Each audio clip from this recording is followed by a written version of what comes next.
नमस्कार दोस्तों। तो आइए आज हम एक नया चैप्टर शुरू करने वाले हैं क्लास 10th साइंस का, यानी तीसरा चैप्टर जिसका नाम है धातु अधातु। ये चैप्टर जो है बहुत ही इंपॉर्टेंट है। तो इस चैप्टर को हम बहुत डिटेल में समझेंगे और यानी हेडिंग टू हेडिंग समझते हुए चलेंगे। कोई ऐसा टॉपिक नहीं छूटेगा जो आपका मिस हो जाए और पेपर में आए, एग्जाम में आए, आप नहीं लिख सको। तो आइए समझ लेते हैं धातु अधातु चैप्टर के बारे में पहले, और फिर समझेंगे इसमें का फर्स्ट टॉपिक जिसका नाम है धातु। तो आइए देखते हैं पहले कि इस चैप्टर के बारे में, जैसा कि धातु अधातु किससे मिलकर बने होते हैं उनके बारे में समझेंगे। जैसा कि देख रहे हैं यहाँ पे लिखा है तत्व यानी एलिमेंट। आप एलिमेंट के बारे में क्या सोचते हो कि एलिमेंट क्या होते हैं? तो एलिमेंट क्या होते हैं पहले ये बातें समझेंगे, क्योंकि एलिमेंट से ही धातु का निर्माण अधातु का निर्माण होता है। तो आइए समझते हैं। जैसा कि लिखा है जिसको एलिमेंट बोलते हैं यानी तत्व, ये देखते हैं क्या होते हैं। लिखा है वे सूक्ष्मतम कण जिनसे, लिखा है जिनसे पदार्थ निर्मित होते हैं, यानी ऐसे सूक्ष्म कण जिनसे क्या निर्मित होते हैं, पदार्थ यानी कोई तत्व निर्मित होता है, वही क्या होते हैं। लिखा है पदार्थ निर्मित होते हैं तत्व कहलाते हैं। यानी कोई ऐसे सूक्ष्मतम कण होते हैं, बहुत छोटे छोटे कण होते हैं, जिससे क्या पदार्थ निर्मित हो जाए, पदार्थ निर्मित कोई हो जाता है, तो उन्हीं को कहा जाता है क्या, वही क्या कहलाते हैं, तत्व कहलाते हैं। क्या कहलाते हैं, तत्व। ठीक है, यानी कोई पदार्थ बहुत छोटे छोटे कण हैं, कणों से मिलकर क्या बन जाता है, पदार्थ बन जाता है। उन पदार्थों को ही क्या कहता है, तत्व कहते हैं। ठीक है, आगे लिखा है तत्वों को उनके भौतिक तथा रासायनिक गुणों की समानता तथा असमानता के आधार पर, तत्व जो होते हैं उनके भौतिक और रासायनिक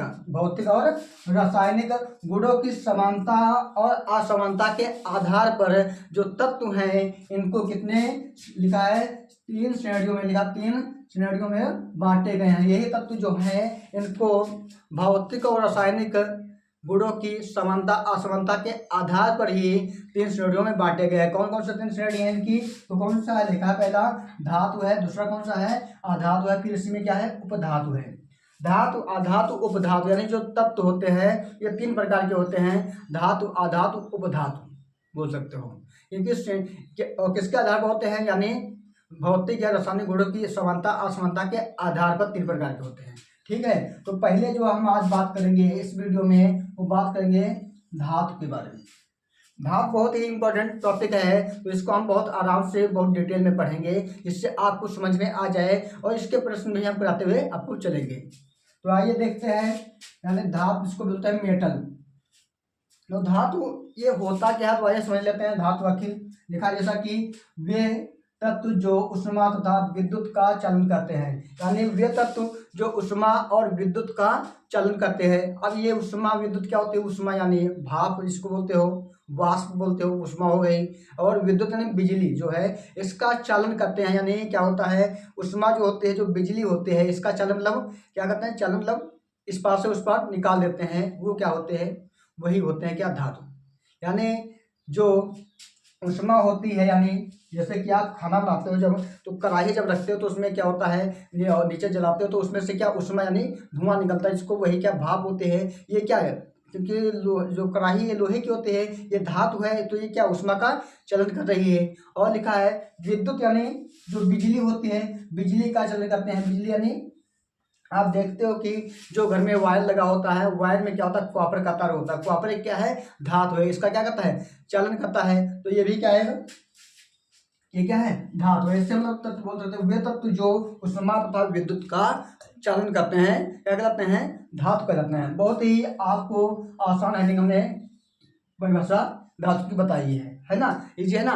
वे तत्व जो उष्मा तथा विद्युत का चलन करते हैं क्या कहलाते हैं, यानी धातु कहलाते हैं। इस प्रकार से बता सकते हो, या एक परिभाषा और हो सकती है अथवा में, यानी वे तत्व जो धनायन बोलना है, वे तत्व जो इलेक्ट्रॉन को त्याग कर धनायन बनाने की प्रवृत्ति रखते हैं, धातु कहलाते हैं। क्या बोलना है, वे तत्व जो इलेक्ट्रॉन को त्याग कर धनायन बनाने की प्रवृत्ति रखते हैं, यानी धातु कहलाते हैं। इस प्रकार से भी बता सकते हो। तो आगे बात कर लेते हैं। अर्थात लिखा है धातुएं विद्युत धनात्मक होती हैं। जो धातुएं होती हैं वे विद्युत क्या होती हैं, धनात्मक होती हैं। और लिखा है जैसा कि धातुएं आघातवर्धनी तथा तन्य होती हैं। आघातवर्धनी तन्य क्या होता है, तो आघातवर्धनी यानी धातुएं जो होती हैं, धातुओं को आपको पता, धातुओं को कूट कूट के पीट के क्या पतला बनाया जा सकता है, चादर बनाई जा सकती है। तो इस जो बनाने की प्रक्रिया होती है, चादर बनाने की, धातुओं को कूट कर बनाने की प्रक्रिया होती है, उसी को हम बोलते हैं क्या, आघातवर्धनी। आघात मतलब उसको आघात पहुंचाते हैं, पहुंचा करके चादर के रूप में बदल देते हैं, उस यानी गुण को बोलते हैं आघातवर्धनी। और लिखा है तथा तन्य होते हैं। तन्य का मतलब क्या होता है, तन्य का अर्थ होता है यानी धातुओं को यानी खींच कर पतले तार के रूप में बदला जा सकता है, जिसे बोलते हैं तन्य, तन्यता। इस गुण को बोलते हैं तन्य। ठीक है, ये धातुओं को खींचकर पतले तार के रूप में बदला जा सकता है, जिसे बोलते हैं तन्यता। तन्य भी होती हैं, आपको ये पता होना चाहिए। और लिखा है कमरे के ताप पर ठोस, लिखा है होती हैं, यानी कमरे के ताप पर क्या होती हैं, ठोस। परंतु मरकरी Hg, जिसको बोलते हैं मरकरी, क्या होते हैं Hg, जो यानी घर में बल्ब लगा होता है, इसको बोलते हैं Hg। और लिखा है कमरे के ताप पर द्रव अवस्था में होती है, यानी जो धातुएं होती हैं ये क्या होती हैं, सभी ठोस होती हैं। पर मरकरी जो होती है ये क्या, कमरे के ताप पर क्या होती है, कमरे के ताप पर क्या होती है, कमरे के ताप पर ये क्या होती है, द्रव अवस्था में होती है। बाकी जगह पे क्या होती है, ठोस होती है। बाकी जगह पे क्या होती है, ठोस होती है, पर कमरे के ताप पर क्या होती है, द्रव अवस्था में होती है। तो ये क्या है, धातु है। इस प्रकार से आपको लिखना है। हम आपको इस प्रकार से लिख कर बता दें, जिस प्रकार से, इसी प्रकार से आपको यानी कॉपी में लिखना है। इससे अच्छी आपको वीडियो नहीं मिलेगी कि आपको कोई लिखना भी बता दे, आपको समझाएंगे, सब कुछ बताएंगे, पर आपको लिखना भी आना चाहिए। बाद में आपको समझ में आ जाता है, बाद में सोचते हो कि हमको लिखना किस प्रकार से है, तो हम आपको लिखना भी बता रहे हैं। इस प्रकार से आगे देखते हैं। अब देखिए हैं इसके उदाहरण यानी एग्जाम्पल के बारे में देखते हैं। लिखा है aluminium copper, aluminium copper, Al aluminium Cu copper. ये क्या है, ये धातु ही है। एल्युमिनियम यानी जो घर में बर्तन होते हैं, जैसे कि यानी बर्तन होते हैं, जैसे कढ़ाई हो गई, कढ़ाई को छोड़ के लोहे की होती है, और कुछ कढ़ाई एल्युमिनियम यानी जहाजी जिसको बोलते हैं वो होती है, या पतीली हो गई, ये जो होता है ये क्या, एल्युमिनियम होता है। कॉपर जो होता है, कॉपर के बारे में देखा होगा आपने, जो घर में वायर लगा होता है लाइटिंग वाला, तो इसमें क्या होता है, जो इसके अंदर तार होता है, इसमें आप देखा होगा काट के ज्वाइंट करते हैं, तो क्या होता है, कॉपर होता है। ठीक है, आगे बात करते हैं। लिखा है उत्कृष्ट धातुएं, तो उत्कृष्ट धातुएं भी पूछ सकते हैं। उत्कृष्ट धातुएं कौन कौन सी हैं, तो Au Ag Pt, ये क्या है, उत्कृष्ट धातुएं। आपको याद रखना है कि उत्कृष्ट धातुओं के एग्जाम्पल बताइए क्या कौन सी होती हैं। तो Au यानी क्या होता है, गोल्ड हो गया, ये क्या है, ये क्या है, Ae लिखा, Ag सिल्वर है, Pt प्लेटिनम, ये क्या है, उत्कृष्ट धातुएं हैं। और लिखा है क्षारीय धातुएं, क्षारीय धातुएं कौन कौन सी होती हैं, LiNa यानी लिथियम और लिथियम, सोडियम और पोटेशियम, ये क्या है, ये धातुएं जो हैं क्षारीय धातुएं हैं। इसके अलावा बात करते हैं। लिखा क्षारीय मृदा धातुएं, तो क्षारीय मृदा धातुएं कौन कौन सी हैं, तो BeMgCa यानी B बेरिलियम, Mg मैग्नीशियम और Ca क्या होता है, कैल्शियम। ये क्या है, क्षारीय मृदा धातु है। पर यहाँ पे बात की जाए तो जितनी भी ये सब धातुएं हमने लिखी हैं यहाँ पे Al Cu Au Ag Pt LiNa के, इसके अलावा BeMgCa, ये सभी क्या है, ये सभी धातुएं ही हैं, धातु ही हैं।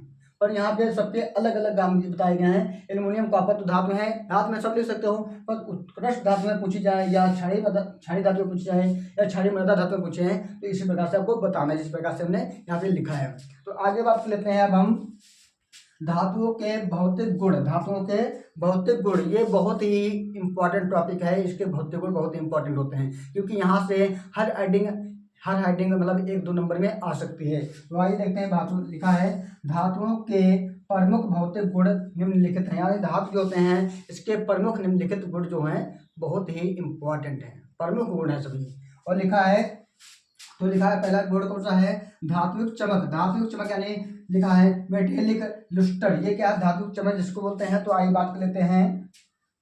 लिखा है शुद्ध धातुओं की सतह चमकदार होते हैं। जो शुद्ध धातुएं होती हैं तो इनकी सतह जो होती है वो क्या, चमकदार होती है। यानी आपको देखा होगा कि धातु होती है चमकदार होती हैं, यानी चमकती हैं, है ना, चमकदार होती है। जो शुद्ध धातुएं होती हैं, जो शुद्ध नहीं होती हैं उन पे क्या लिखा है, तथा लेप या पॉलिश करके भी उनकी सतह को चमकदार बनाया जा सकता है। यानी जो चमकदार नहीं होते हैं उन धातुओं को भी क्या कहता है, लेप या पॉलिश करके या पेंट करके क्या क्या है क्या जाता है, चमकदार बनाया जा सकता है। आपने देखा होगा कि कुछ धातुएं ऐसी होती हैं इनको चमकदार बनाया जाता है। जैसे घर में जो दरवाजा लगा होता है लोहे का, इसको क्या पेंट करके क्या चमकदार बनाया जा सकता है। इसी प्रकार से बहुत सारी धातु होती हैं तो जिनको चमकदार बनाया जा सकता है। तो आइए बात लेते हैं आगे इसके एग्जाम्पल के बारे में। जैसे में लिखा है लोहा, सोना, चांदी। लोहा जो है ये धातु है, आपको पता है। सोना है ये भी धातु है, चांदी ये भी धातु है। भाई इनको क्या, इन पर पॉलिश की जाती है, पॉलिश करके इनको क्या चमकदार बनाया जाता है। इस पर पेंट की जाती है, इस पर क्या, इस पर पॉलिश की जाती है, इस पर पॉलिश की जाती है, जिसकी वजह से इनको चमकदार बनाया जाता है। ये एक गुण होता है, भौतिक गुण ये है। तो आइए आगे बात करते हैं। लिखा है अपवाद में, अपवाद यानी इसका कोई अपवाद है पर लिखा है, जैसा कि देख रहे हैं आयोडीन और ग्रेफाइट। आयोडीन ग्रेफाइट ये जो है ये क्या है, ये है धातु, और ये क्या होते हैं, चमकीली होते हैं। आयोडीन जो ग्रेफाइट होते हैं ये धातु होते हैं, और ये क्या होते हैं, चमकीली होते हैं। क्या होते हैं, चमकीली होते हैं। सॉरी, जो आयोडीन ग्रेफाइट हैं ये चमकीली होते हैं, पर ये धातु नहीं है, ये अधातु हैं। ठीक है, आयोडीन ग्रेफाइट जो है, आयोडीन जो ग्रेफाइट हैं ये चमकीली होते हैं, पर ये क्या है, अधातुएं हैं। क्या है, अधातुएं हैं। ठीक है, तो आइए बात करते हैं अगला इसमें का, यानी दूसरा जो गुण है। लिखा है विद्युत एवं उसमें सुचालकता। विद्युत एवं उसमें सुचालकता क्या होता है, तो इसके बारे में समझते हैं। इसको बोलते हैं इलेक्ट्रिक एंड थर्मल कंडक्टिविटी।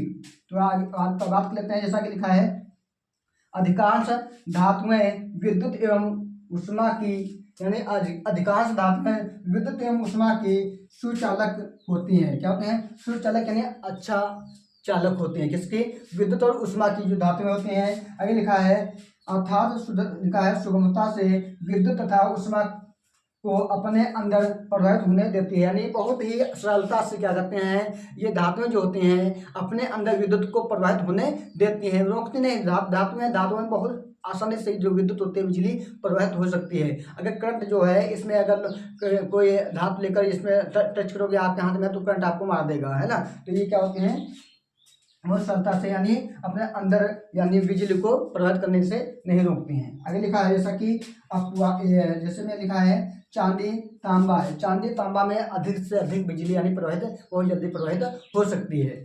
तो आगे बात कर लेते हैं। तो आपने देखा होगा जो घर में वायर होता है वो तांबा उसके अंदर यानी कॉपर लगा होता है। तो इसमें देखा होगा जब कहीं तार कटा होता है तो जो कनेक्शन बिजली जा रही है, लाइट उसमें जा रही है, वहाँ पर आप टच करोगे तो क्या आपको करंट मारेगा। क्या मारेगा, करंट। इसीलिए उसके ऊपर देखा होगा कुछ यानी लेप किया जाता है। तो आइए देख लेते हैं नोट में, कुछ नोट में देखते हैं और अपवाद देख लेते हैं। अपवाद इसमें भी है, लिखा है टंगस्टन, लेड तथा मरकरी। ये क्या है, ये अपवाद है। टंगस्टन, लेड, मरकरी जो होता है ये अपवाद है। क्या होते हैं, ये जो होते हैं इसमें क्या होता है, बिजली प्रवाहित नहीं होती है, यानी बिजली लाइट जो होती है प्रवाहित नहीं होती। टंगस्टन होता है, और क्या लेड यानी शीशा में देखा होगा नहीं होता है, मरकरी में नहीं होता। जो बल्ब होता है, बल्ब का जो अगला शीशा होता है ये क्या होता है, मरकरी होता है। इसको छू सकते हो, इसमें करंट आपको नहीं मारेगा। जो लेड होता है शीशा अगर कहीं पे लगा, शीशा में करंट आपको नहीं मारेगा। इसके अलावा क्या बात की जाती है, टंगस्टन जो होता है इसमें भी लेड आपको नहीं प्रवाहित होती, इसमें भी लेड नहीं, आपको करंट नहीं मारेगा। तो आइए ये क्या है, ये अपवाद है। बहुत बार अपवाद पूछ जाते हैं। तो आप पढ़ते हैं नोट को। इसमें नोट क्या है, लिखा है विद्युत तारे कॉपर या सिल्वर धातुओं की द्वारा निर्मित होते हैं। जो धातुएं होती हैं यानी जो तार में वायर लगे होते हैं, इसमें के जो तार होते हैं ये या तो कॉपर की होंगी, अंदर कॉपर लगा होगा, या क्या सिल्वर यानी चांदी लगी होती है। इससे से क्या होती है, तार बनती है। तार बनती है पर तार को नग्न नहीं छोड़ा जाता है, क्यों नहीं छोड़ा जाता, लिखा जैसा कि जो विद्युत के उत्तम चालक होते हैं, यानी जो ये होती है, अगर ये कोई भी तार कोई भी वायर अगर धातु कॉपर या चांदी की बनी है तो वो बहुत ही अच्छा क्या है, चालक होता है, बहुत ही अच्छा चालक, उत्तम चालक होता है। अतः उन्हें सीधे छूने पर हमें करंट लग सकता है। यानी और क्या करो, अगर वो नग्न है अगर उनको छू लोगे तो आप क्या लगेगा, करंट लग जाएगा। करंट लगता तो आपको पता है कैसा लगता होगा, करंट लगता है यानी पूरा, यानी जहाँ पे लगेगा उतना तो एक सेकंड में भी क्या हो जाएगा, शून्य हो जाता है बिल्कुल। और अगर 1-2 मिनट लग जाए तो पूरा शरीर ही क्या हो जाएगा, शून्य हो जाएगा, हो सकता है आपकी जान भी जा सकती है इस प्रकार से। तो आपको जो आप करंट लगता है वो तो करंट आपको क्या करता है, दूर फेंक देता है, तभी बहुत हानियाँ होती हैं इससे, खून यानी जो होता है जम जाता है। तो आगे लिखा है इस कारण इन्हें किसी अचालक पदार्थ यानी इसीलिए इन्हें किसी अचालक पदार्थ जिसमें प्रवाहित यानी अचालक होता है जिसमें धारा प्रवाहित ना हो उसे बोलते हैं अचालक पदार्थ। और लिखा है जैसे कि पीवीसी द्वारा लेपित कर दिया जाता है, यानी जो तार होता है वह ऊपर जो लेप लगा होता है जिसके अंदर कवर होता है, जिसके द्वारा कवर होता है, वो जो होता है पीवीसी द्वारा क्या होता है, पीवीसी द्वारा पीवीसी होता है, पीवीसी जो होता है अचालक पदार्थ है जिसके द्वारा क्या होता है उसमें लाइट आपको नहीं करंट मारेगा। ठीक है, इस प्रकार से